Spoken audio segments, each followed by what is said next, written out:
Welcome to my YouTube channel. तो आप सभी का बहुत बहुत स्वागत है। बात चल रही थी मध्य प्रदेश की नदियों पर, जिसमें 2 वीडियो पहले ही अपलोड कर चुका हूं। अगर वो आपने नहीं देखे तो डिस्क्रिप्शन में लिंक दे दिया है, तो जाकर वो वीडियो देख लीजिए। तो ये भाग 3 है मध्य प्रदेश की नदियों पर। तो चलिए स्टार्ट करते हैं। वीडियो स्टार्ट करने से पहले वीडियो को लाइक और चैनल को सब्सक्राइब जरूर कीजिएगा और अपने दोस्तों में शेयर कीजिएगा। चलिए दोस्तों, तो स्टार्ट करते हैं। इसके बाद में माही नदी बात किया दोस्तों, माही नदी की। माही नदी कहाँ से निकलती है? तो माही नदी कहाँ से निकलती है? मिंडा ग्राम से निकलती है। कहाँ से निकलती है? मिंडा ग्राम से। उद्गम याद रखोगे आप, कहाँ से निकलती है? मिंडा ग्राम से निकलती है। और यह मिंडा ग्राम कहाँ पर है? कौन से जिले के अंतर्गत आता है मिंडा ग्राम? तो यह धार जिले के अंतर्गत आता है। कौन से जिले के अंतर्गत आता है दोस्तों? धार जिले के अंतर्गत आता है। अब आपसे पूछी जाए कि कौन सी रेंज से निकलती है दोस्तों, या कौन सी पर्वत रेंज से निकलती है? तो विंध्यन रेंज से निकलती है। ये भी आप याद रखोगे। किस रेंज से निकलती है? विंध्यन रेंज से। अक्सर यह क्वेश्चन पूछा जाने लगा है एग्जाम में कि उद्गम स्थल में ये नाम न पूछकर ये पूछ लेते हैं कि कौन सी पर्वत से निकलती है। तो आपको याद रखना है कि जो माही नदी है वह कौन सी रेंज से निकलती है? विंध्यन रेंज से निकलती है। अगर आपसे सीधा साधा ये पूछा जाए कि कौन से ग्राम से निकलती है, तो मिंडा ग्राम से निकलती है। कहाँ पर है? धार जिले में है। बात की जाए दोस्तों कि इसका समागम कहाँ पर होता है, तो यह भी खंबात की खाड़ी में जाकर गिर जाती है। कहाँ पर? अरब सागर में। इसका समागम कहाँ पर? खंबात की खाड़ी, अरब सागर, गुजरात में होता है। कहाँ पर होता है समागम? अरब सागर, गुजरात में। तो ये भी आप याद रखोगे, ठीक है। ताप्ती, नर्मदा और माही नदी, ये 3 नदियां हैं जिसका संगम कहाँ पर होता है? अरब सागर, गुजरात में होता है, खंबात की खाड़ी में। दोस्तों बात की जाए इसकी जो टोटल लेंथ, माही नदी की टोटल लेंथ कितनी है? तो इसकी टोटल लेंथ कितनी है? 580 किलोमीटर। टोटल लेंथ कितनी है दोस्तों? 580 किलोमीटर। अक्सर क्वेश्चन पूछ लेते हैं नदियों की लेंथ से लेकर, तो आपको याद रखना है कि जो माही नदी है इसकी टोटल लेंथ कितनी है? 580 किलोमीटर है। दोस्तों मोस्ट इंपोर्टेंट याद रखना है कि जो माही नदी है यह भारत की एकमात्र नदी है जो कर्क रेखा को 2 बार काटती है। तो याद रखना है, कर्क रेखा को 2 बार काटती है वह नदी कौन सी है? कर्क रेखा को 2 बार काटती है। कर्क रेखा को 2 बार काटने वाली एकमात्र नदी कौन सी है दोस्तों? तो कौन सी है वो? माही नदी है। ये आप याद रखोगे। माही नदी एकमात्र ऐसी नदी है भारत की जो कर्क रेखा को 2 बार काटती है। इसके बाद में बात की जाए जो ट्रिब्यूटरी रिवर है, मतलब सहायक नदियां, सहायक नदियों में बात की जाए तो इनकी सहायक नदियां कौन कौन सी हैं? सोम। कौन कौन सी इसकी सहायक नदियां हैं दोस्तों? तो सोम, जाखम, चाप, अनास, इसकी प्रमुख सहायक नदियां हैं। कौन कौन सी दोस्तों? सोम, जाखम, चाप और अनास इसकी प्रमुख सहायक नदियां हैं। बात की जाए दोस्तों की जो माही नदी है यह किन किन राज्यों में प्रभावित होती है? तो यह मध्य प्रदेश में, राजस्थान में और गुजरात राज्य में प्रभावित होती है। तो यह भी 3 राज्य में प्रभावित होती है। अक्सर क्वेश्चन बनता है कि निम्नलिखित में से कौन सी नदी किस राज्य में प्रभावित होती है, नहीं होती है। तो जो 3 राज्य रहते हैं यहाँ से एक राज्य अलग दे देते हैं। तो आपको याद रखना है किस किस राज्य में प्रभावित होती है? मध्य प्रदेश में, राजस्थान में और गुजरात में। 3 राज्यों में प्रभावित होती है। तो ये आपको याद रखना है कि जो माही नदी है कौन कौन सी राज्य में प्रभावित होती है? मध्य प्रदेश में, राजस्थान में और गुजरात राज्य में प्रभावित होती है। बात की जाए दोस्तों की यह मध्य प्रदेश के किन किन जिलों में बहती है? तो धार, झाबुआ और रतलाम। जो माही नदी है या माही नदी मध्य प्रदेश के किन जिलों में बहती है? धार में, झाबुआ में, धार, झाबुआ और रतलाम 3 जिलों में प्रभावित होती है। तो ये आप याद रखोगे। कौन कौन से जिले? धार, झाबुआ और रतलाम जिलों में जो माही नदी है वह प्रभावित होती है, ठीक है। माही नदी के बाद में बात करेंगे दोस्तों सिंध नदी पर। ये थी आपकी माही नदी। माही नदी के बाद में नेक्स्ट लिखिए सिंध नदी। सिंध नदी, माही नदी के बाद में नेक्स्ट लिखिए दोस्तों सिंध नदी।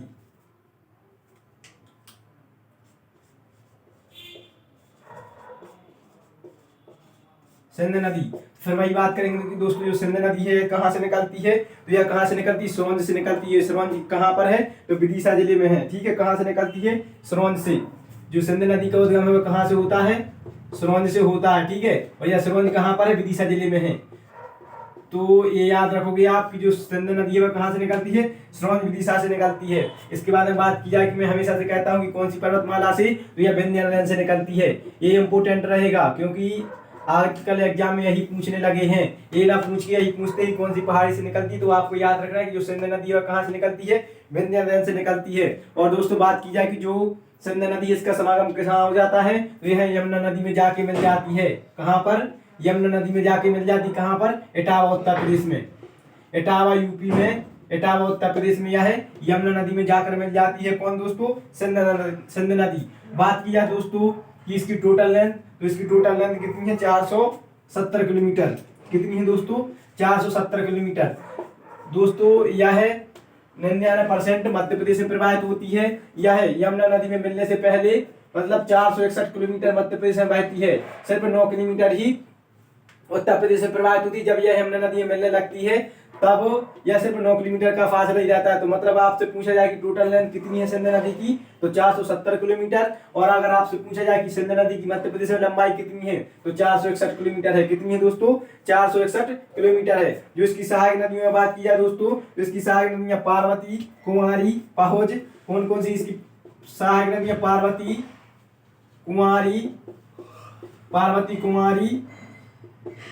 कुमारी, पहुज और माहौर इसकी प्रमुख सहायक नदियां हैं। ये आप याद रखोगे। कौन कौन सी? पार्वती, कुमारी, पहुज और माहौर इसकी प्रमुख सहायक नदियां हैं। अब बात करते हैं दोस्तों, जो सिंध नदी है इसके किनारे कौन से शहर बसे हैं, तो यहाँ से अक्सर क्वेश्चन पूछ लिया जाता है। तो जो सिंध नदी है इसके किनारे शिवपुरी और दतिया बसा हुआ है। कौन से शहर बसे हुए मध्य प्रदेश के? शिवपुरी और दतिया, 2 जिले हैं जो सिंध नदी के किनारे बसे हुए हैं। तो मोस्ट इंपोर्टेंट है, आप याद रखोगे। सिंध नदी के किनारे कौन कौन से 2 जिले बसे हुए हैं? शिवपुरी और दतिया। तो दोस्तों ये थी आपकी कौन सी? सिंध नदी। इसके बाद में अपन नेक्स्ट बात करेंगे काली सिंध पर। नेक्स्ट बात करेंगे दोस्तों काली सिंध नदी पर। अगर आप सभी को जानकारी अच्छी लग रही है दोस्तों, तो वीडियो को लाइक और चैनल को सब्सक्राइब कीजिएगा और वीडियो को अपने दोस्तों में शेयर जरूर कीजिएगा। इसके बाद नेक्स्ट टेबल लिखिए काली सिंध। अगर दोस्तों इतनी आपने कंप्लीट कर ली, प्रॉपर इनके नोट्स बना लिए, तो गारंटी है कि यहाँ से अगर मध्य प्रदेश की नदियों से क्वेश्चन आएगा तो कहीं बाहर नहीं जाएगा। ठीक है। बात करते हैं दोस्तों, जो काली सिंध नदी है इसका उद्गम कहाँ से होता है, तो यह बागली गांव से निकलती है। कहाँ से? बागली गांव। और बागली गांव कहाँ पर है? देवास में है। याद रखोगे आप। कहाँ से निकलती है? बागली गांव से निकलती है। जो काली सिंध नदी है कहाँ से निकलती है? बागली गांव से निकलती है। और बागली गांव कहाँ पर है? देवास में है। ठीक है। और आपसे पूछा जाए कि कौन सी पर्वत रेंज से निकलती है, तो विंध्यन रेंज से निकलती है। कौन सी रेंज से निकलती है दोस्तों? विंध्यन रेंज से निकलती है। कौन सी नदी? काली सिंध नदी। और बात की जाए दोस्तों कि इसकी समागम कहाँ पर हो जाता है, तो यह चंबल नदी में राजस्थान में जाके मिल जाती है। जो काली सिंध नदी वह कहाँ पर मिल जाती है? राजस्थान में मिल जाती है, चंबल नदी में। राजस्थान में कहाँ पर? चंबल नदी में मिल जाती है। ठीक है। इसके बाद में बात की जाए दोस्तों कि इसकी टोटल लेंथ, तो टोटल लेंथ ज्यादा नहीं है, 150 किलोमीटर। इतना इंपोर्टेंट नहीं है। ठीक है। 150 किलोमीटर इंपोर्टेंट है। तो इसके किनारे बसे शहर, ये अक्सर क्वेश्चन पूछा गया है पटवारी में और कांस्टेबल में। काली सिंध नदी किनारे कौन से शहर बसे हुए, तो इसके किनारे 2 शहर बसे हुए हैं। कौन कौन से? देवास और सोनकच्छ। तो ये आप याद रखोगे कि देवास और सोनकच्छ अक्सर पूछ लिया जाता है कि देवास कौन सी नदी किनारे है, तो काली सिंध नदी किनारे। क्योंकि आप देखिए हो कि जो काली सिंध नदी वह कहाँ से निकल रही है? बागली गांव देवास से निकल रही है। ठीक है। और जो सोनकच्छ भी इसी नदी के किनारे बसा हुआ है। कौन सी नदी किनारे?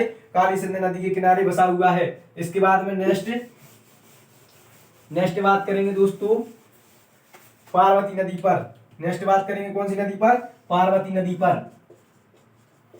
पार्वती नदी पर। तो दोस्तों जो पार्वती नदी है यह कहाँ से निकलती है, तो यह सीहोर से निकलती है। कहाँ से निकलती है? सीहोर से निकलती है। ठीक है। आपसे पूछा जाए कौन सी रेंज से, तो विंध्यन रेंज से निकलती है। ये इंपोर्टेंट रहेगा, विंध्यन रेंज। मैंने सभी के पर्वत लिखवाए कि कौन सी पर्वत श्रृंखला से निकल रही, तो जो पार्वती नदी है वो कौन सी रेंज से निकलती है? विंध्यन रेंज से निकलती है। ठीक है। और बात की जाए दोस्तों की इसका समागम, तो यह भी जाकर चंबल नदी में मिल जाती है। कहाँ पर मिल जाती है? चंबल नदी में मिल जाती है। कहाँ पर? राजस्थान में। चंबल नदी में मिल जाती है। कहाँ पर? राजस्थान में। तो ये आप याद रखो कि जो पार्वती नदी है उसका समागम कहाँ पर? चंबल नदी राजस्थान में हो जाता है। इसमें मोस्ट इंपोर्टेंट है जो इसके किनारे शहर बसे हुए हैं। पार्वती नदी के किनारे मध्य प्रदेश के प्रमुख 3 शहर बसे हुए हैं। कौन कौन से? राजगढ़, आष्टा और शाजापुर। तो ये आप याद रखोगे इसके किनारे बसे हुए शहर राजगढ़, आष्टा और शाजापुर। इसके किनारे 3 प्रमुख शहर बसे हुए हैं जो मोस्ट इंपोर्टेंट हैं मध्य प्रदेश की प्रतियोगी परीक्षाओं के लिए। अक्सर पूछ लिया जाता है कि पार्वती नदी किनारे निम्नलिखित में से कौन सा शहर बसा हुआ है, या निम्नलिखित में से कौन सा शहर नहीं बसा हुआ है, या फिर सिंगल करके भी पूछ सकते हैं। तो इसके किनारे राजगढ़, आष्टा और शाजापुर प्रमुख शहर हैं जो बसे हुए हैं। दोस्तों यह था मध्य प्रदेश की नदियों का पार्ट 3। भाग 4 में आपकी मध्य प्रदेश की नदियां कंप्लीट हो जाएंगी। अगर आप सभी को जानकारी अच्छी लगी हो तो वीडियो को लाइक और चैनल को सब्सक्राइब कीजिएगा। मिलते हैं नेक्स्ट वीडियो में, तब तक आप सभी के लिए जय हिंद।